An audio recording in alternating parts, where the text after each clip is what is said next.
Employees who only bring in $20,000 a year in sales are gonna be fired. Just recently, after being appointed as the new department head, Jeffrey Wilson suddenly started saying stuff like that. I was the one in charge of all the overseas business, but I just couldn't keep up with Wilson's tyranny and decided to quit. Later on, Wilson would come to regret his words and actions. My name is John Anderson. People at work call me Anderson rather than by my first name. I just turned 53 not long ago and work as a section manager of the sales department for a food company. We mainly deal with canned foods, which have a stable demand across various demographics, so we've been maintaining steady performance. However, there are many types of canned goods, and new products are constantly coming out, keeping the sales department busy every day. The real challenge is how much shelf space we can get for our products and ensuring they are displayed in an appealing way to encourage purchases. We often get our products placed in supermarkets and convenience stores, but we have countless clients, and sometimes I even do reconnaissance at the stores. Being in sales, the emphasis on revenue is a tough aspect, as it's highly prioritized. It's tough to acquire new clients and just as hard to expand our shelf space at existing ones. Our company has a rule where monthly sales are posted on a whiteboard, so if the numbers are low, getting grilled by the boss comes with the territory. Moreover, right after training, you're sent out to do sales alone, so I used to get scolded every day as a newbie. Now, being in a leadership position, I don't want my juniors to go through the same thing, so I try to be as kind as possible. I probably felt that way because I had some peace of mind. Our department manager was an incredibly calm person, always speaking gently and treating everyone with the same respect. Whenever someone made a mistake, he'd silently handle it, and if he saw someone struggling, he'd offer a helping hand. That's why I had a great respect for him. However, the time came for this manager to retire. I felt sad, but as long as you're in the workforce, goodbyes are inevitable. Besides, with a new manager set to take over, I was actually pretty excited. Little did I know, this change would be a turning point in my life. On the day the new manager was to start, I arrived at the office a bit later than usual. Normally, I'm one of the first ones in, watering the plants and doing a bit of cleaning. Today, I was running late because my wife was feeling under the weather, and I had to prepare breakfast and lunch. Even so, I was still on track to make it to work on time, so I boarded the usual train and headed to the office. But when I got there, something seemed off about the atmosphere in the office.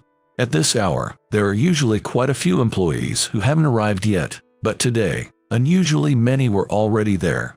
With some trepidation, I opened the office door, only to find all the staff lined up facing each other, and the newly appointed manager, Jeffrey Wilson, standing there. You're late on a day like this. That's lax for a section manager. I'm sorry, but I thought there was still about 20 minutes until the start of work. Haven't you read the email? This is why I dislike people who can't do their jobs. Accused of not reading the email, I reflected on my actions. As I recall, the last time I checked my work phone was around 9 p.m. the previous night. Wondering if I had missed something, I quickly pulled out my work phone from my pocket. Checking my mailbox, I indeed found a new email. At first, I thought it was my oversight, but upon closer inspection, I noticed the email was sent this morning at 6 a.m. The content was about Mr. Wilson taking over as the new manager from today and instructing us to come in early. But there's no way I would be checking my work phone at 6 a.m. See, the email did arrive, didn't it? It did, but realistically, if it's sent at this time, there are times when I wouldn't have seen it. Are you talking back to me? Every other employee managed to come in. Wilson immediately said as I attempted to argue back. True, other employees being here and me being late is a fact. But that's because other staff either walk to work or live near the next station. I live about an hour away by train, and without being informed at least the day before, it's impossible for me to arrive on time.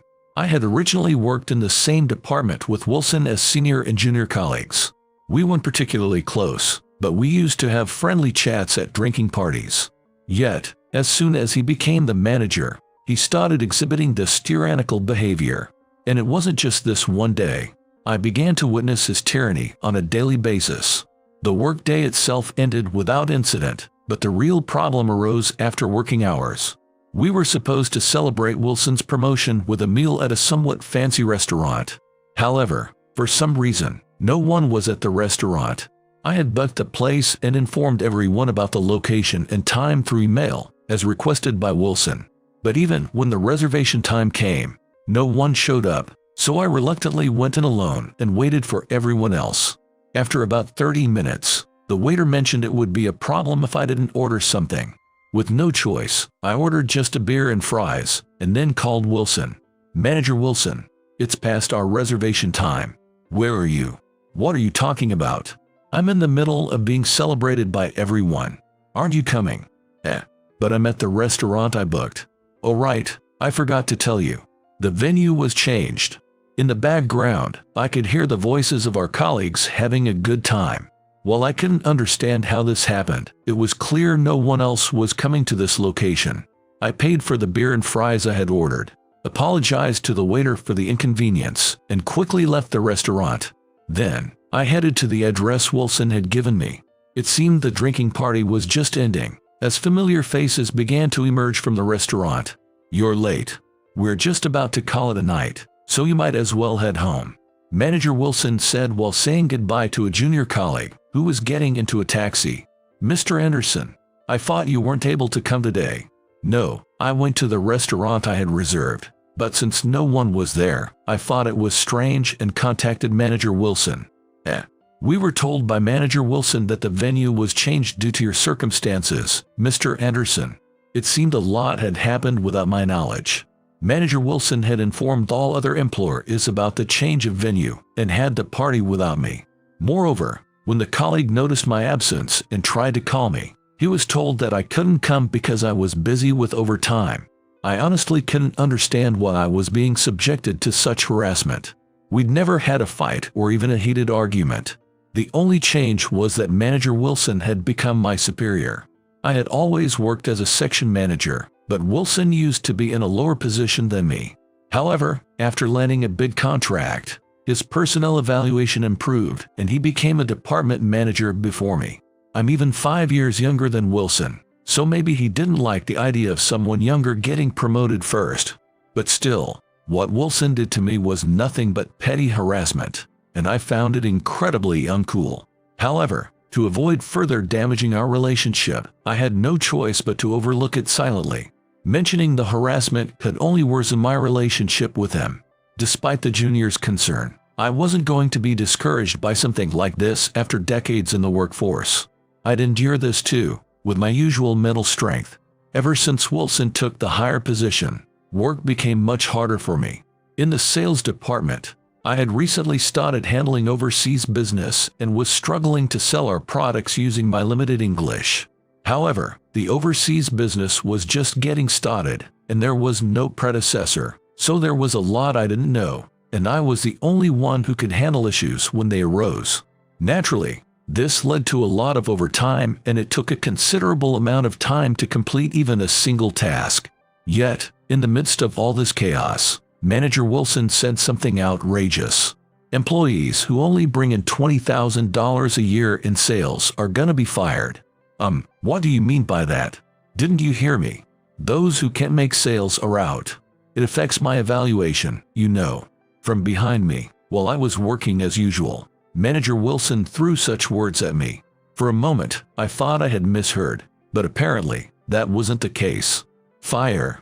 But you don't have the authority to do that, Manager Wilson. Authority doesn't matter. Just don't come in from tomorrow." But that's too sudden.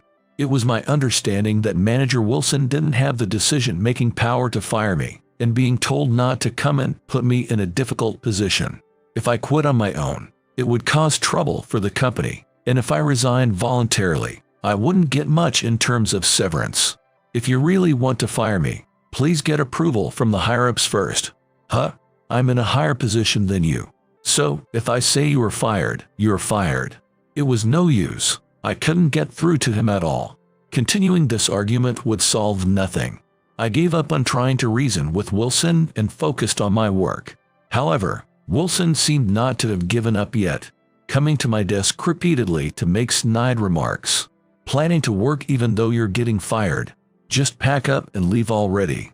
Manager Wilson's words caused a stir among the juniors, who started buzzing about what was happening. Given the recent celebration incident, I must have made them feel quite uncomfortable. But nothing I could say would affect Manager Wilson now. Any attempt at a response would just be met with counter-arguments. As I struggled not to cause any further inconvenience to those around me, Wilson continued his barrage of unpleasant remarks. This company doesn't need dead weight like you. You're a nuisance. Is that because my annual sales are only $20,000? Yay, that's right. Everyone else is pulling in $200,000, but you. Manager Wilson said this with a weary expression, as if exasperated. Think about me having to deal with a subordinate like you. Have I caused you any particular trouble, Manager Wilson? You don't get it, do you? Your very existence is the trouble. The atmosphere gets heavy just because you are here. I wondered what had driven Manager Wilson to this extent, as he was never like this before. The only conclusion I could come to was that he must have always disliked me.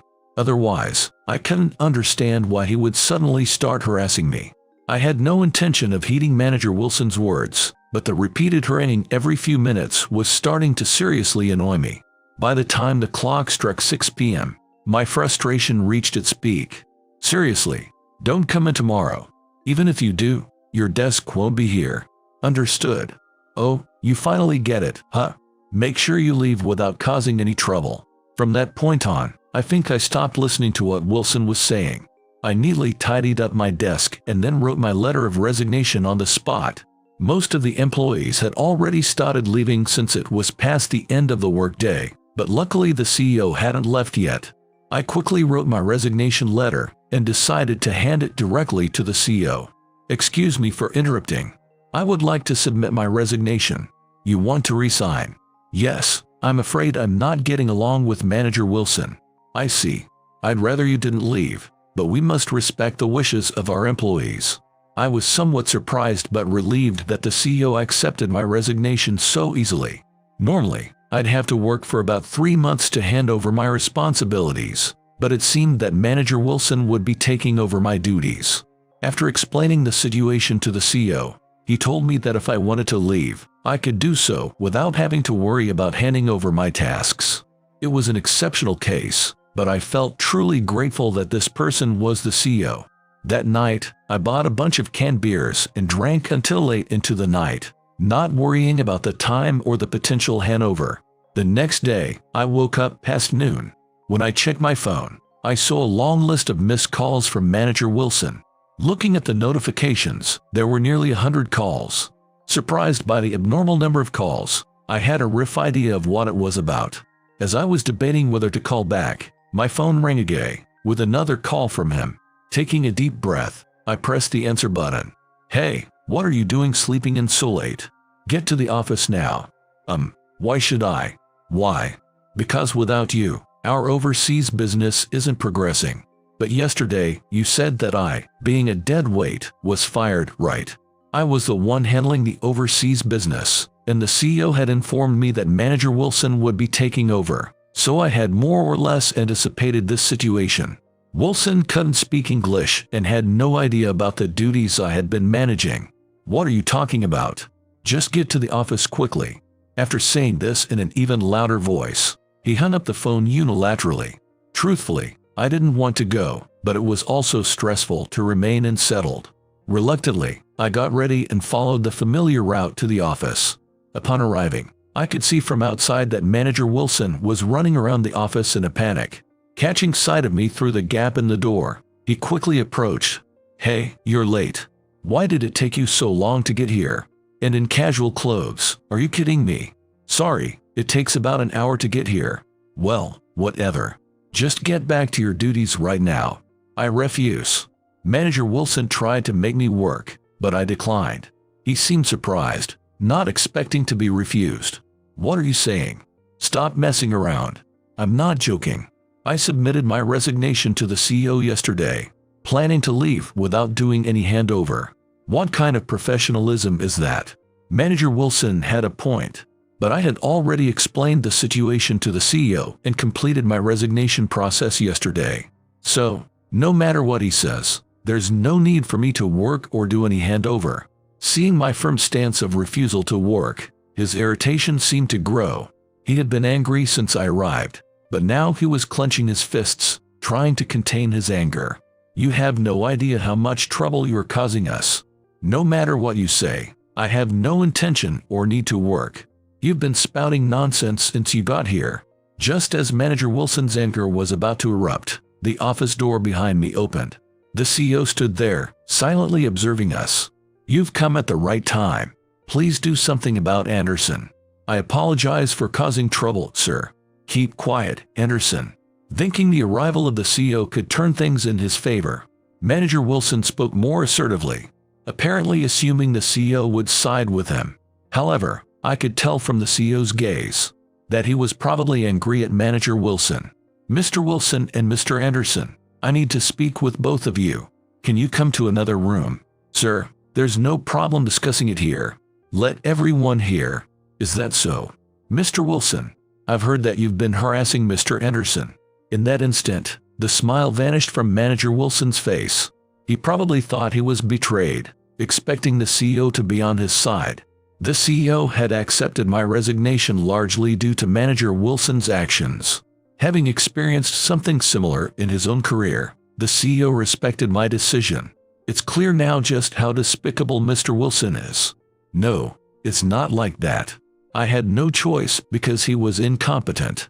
Frankly, I'd prefer you to resign, but be thankful that the law prevents me from enforcing that. Understand? Yes, I'm sorry. Manager Wilson was reprimanded by the CEO in front of everyone. His shoulders slumped. He could have avoided this public humiliation if he had agreed to go to another room, but his desire to embarrass me backfired. It's a reminder that people can sometimes become arrogant. And seeing Manager Wilson, I decided to take it as a lesson in what not to do. Despite Wilson's wrongdoing, there was no concrete evidence, and even if there were, it wasn't possible to fire him forcibly. So, the CEO assigned him a new task. Mr. Wilson, you will take over the overseas business that Mr. Anderson was handling. That's settled then. Yes, I'll do anything. I deeply apologize for any inconvenience I've caused. You're apologizing to the wrong person. Startled by the CEO's sudden shout, Wilson flinched. Then, turning towards me, he bowed deeply. Whether his apology was sincere or not, I didn't know. But having already resigned from the company, it no longer mattered to me. Besides, Wilson's apology didn't resonate with me at all. In the end, that day simply resulted in Manager Wilson being embarrassed in front of everyone. And coincidentally, I completed my resignation process, officially becoming unemployed. I had always thought having a steady job was everything, but now I realized I could take on anything. With the savings I had, I could afford to explore my interests without burdening my wife, at least for a while. After some time, I started looking for new job opportunities. At 53, I could have chosen not to work, but being idle at home felt extremely uncomfortable, and I found myself wanting to work again. Having handled overseas business previously, I wanted to find a job that involved using English, looking for companies with international operations. Then, about a month later, I received another call from Wilson. I wondered what he wanted after all this time. I could have chosen not to answer, but to avoid any potential complications, I quietly pressed the answer button. Help me, I can't handle this anymore. Hello, Manager Wilson. Long time no see. What's the matter? It's impossible to generate sales in the overseas business. It seemed he was struggling with the overseas business he had taken over from me and was now calling to ask for my help. As much as you say you need help, I'm no longer an employee there, so there's nothing I can do. It's your fault for not doing a proper handover before you left. This is some joke. He sounded extremely frustrated, muttering complaints in a low voice over the phone. Okay, you don't have to come to the office, but can you at least meet with me once? I don't mind meeting. When would be good for you? Meet me this afternoon at a cafe near the office. This is how Manager Wilson and I ended up meeting again after a month. I never thought I would see him again, but here we were in this unexpected situation. I was preoccupied with my own matters and planned to wrap up the conversation with him as quickly as possible. You're late. Have a seat. About the overseas business matter you mentioned on the phone. There's nothing I can do about it. Please, find some way to help. Using translation tools doesn't work well, and the clients are getting angry with me. Manager Wilson had taken over the overseas business I was handling, but since he couldn't speak English, he couldn't understand emails from clients. And the emails he sent were all dependent on translation tools, which often led to miscommunications due to erroneous translations. No one else in the company speaks English, and I'm at a dead end. You, Manager Wilson, were the one who drove out the only person who could speak English. I know, I've already said I'm sorry. Can you come back? With no other English-speaking employees, Manager Wilson had to shoulder the responsibility of the overseas business. He was asking me to return, but that was out of the question. I forgot to mention, I've already found another job and started working. Huh, you quit just a month ago? That can't be true. You're just making excuses. It's true. Do you want to see proof? Saying this, I pulled out a business card from my pocket. Truth be told, finding a new job wasn't easy. I had to write numerous resumes and send them to various companies, attending several interviews. Only one company was willing to hire me. I had already started working there, and I was using my lunch break to meet with them. The company you're at. It can't be. Yes, it's the same company where you, Mr. Wilson, were rejected during your job hunting days, isn't it? How did you know about that? I heard it from someone else. It's ironic, isn't it, that I would be accepted by the company where you were rejected. The only company that offered me a position turned out to be the very company Manager Wilson had aspired to join as a new graduate. It was a major company, famous for its substantial bonuses, and specialized in international business.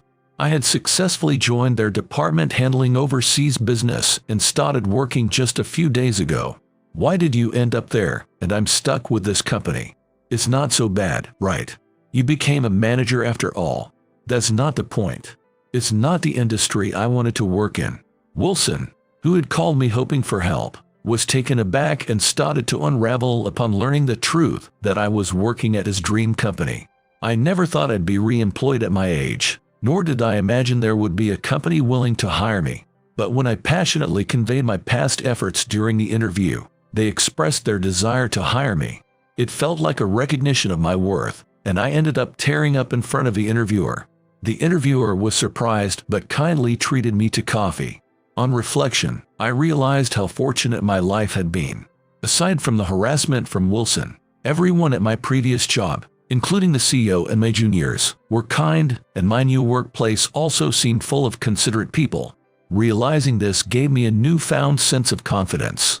Manager Wilson, no, Wilson, you've lost. That can't be. Me, lose to you. As my lunch break was nearing its end, I left the payment for my coffee on the table, bowed slightly, and left the cafe. Stepping out, the bright sunlight showered down on me. Normally, I would find such brightness bothersome, but today felt different. It was as if even the sun was acknowledging the courage I had shown in standing up to Wilson. Later on, I had a call from a junior colleague at my former workplace and was informed that Wilson had resigned. Despite his efforts to revive the overseas business after our conversation at the cafe, it seems he was unsuccessful. The overseas project was always a risky venture with limited budget, so its failure didn't significantly impact the company. However, when I was in charge, it had started to show promise, leading to some speculations about its potential success. But after Wilson took over, the project quickly deteriorated, disappointing the CEO and other employees. The atmosphere back then was terrible. Though, I felt sorry for Mr. Wilson. I'm sorry for any trouble I caused by leaving abruptly. Don't mention it. And about Mr. Wilson, he resigned after that. He told me that Wilson, faced with the failure of the project and subsequent criticism, couldn't handle the pressure and chose to resign. It's ironic how he, who was so assertive against me, quickly lost his confidence when faced with adversity. Some time later, I went out for a drink with my junior colleague. It's been a while. You look great. Yeah, really. You two seem to be doing well. How's everything going lately? We talked about work, personal life, and various other topics. After about 3 beers, we were both getting fairly tipsy. That's when someone familiar walked into the restaurant. When I glanced toward the entrance, I noticed the figure. Isn't that Mr. Wilson over there? Wow, it is. Should we change seats so he doesn't notice us? Jer, let's try to avoid being seen. We attempted to leave the restaurant discreetly before Wilson spotted us, but it was too late. His seat happened to be right next to ours, and he quickly recognized us. Wilson immediately headed over to our table. What are you guys doing here? Oh, we just decided to grab a drink together. You guys have it so easy. I'm going through tough times. Wilson, uninvited, began to share his recent life developments. After voluntarily resigning, he found it challenging to re-enter the workforce with only 2 years left until retirement age, so he struggled to find a job. Eventually, he started working part-time at a family restaurant, but being surrounded by much younger co-workers, he struggled to keep up physically. He was often reprimanded for mistakes by younger staff, and because of that, his shifts were reduced, leading to financial strain. His wife, who had been working to support them, eventually became despondent with the unimproving situation and left. I have nothing left now. And yet, why do you guys seem so happy? That's unfortunate to hear. Don't just brush it off with words. Mr. Wilson's outburst drew the attention of other customers and staff. His behavior was causing a disturbance, and it seemed like he was about to be asked to leave the restaurant. Wait, why do I have to leave? That's ridiculous. You're causing a disturbance to the other customers, sir. I'm a customer too. I won't allow you to throw me out like this. Fine. Manager, please call the police. The mention of calling the police seemed to scare Wilson. Grabbing his bag and coat, he hurried towards the exit. I'm never coming back to this place. And you two, you're both gonna be sorry for this. After his dramatic exit, it turned out that one of the customers had already called the police, who arrived just as he was leaving the premises. While he wasn't forcibly taken away, the commotion led to him being banned from the restaurant and marked by the police. Since then, I haven't seen him. Rumor has it that he's been making a scene in various places, getting banned from more venues, and gradually narrowing down his territory. 2 years have passed since I re-entered the workforce. I've gotten used to the new job, handling daily tasks without issue.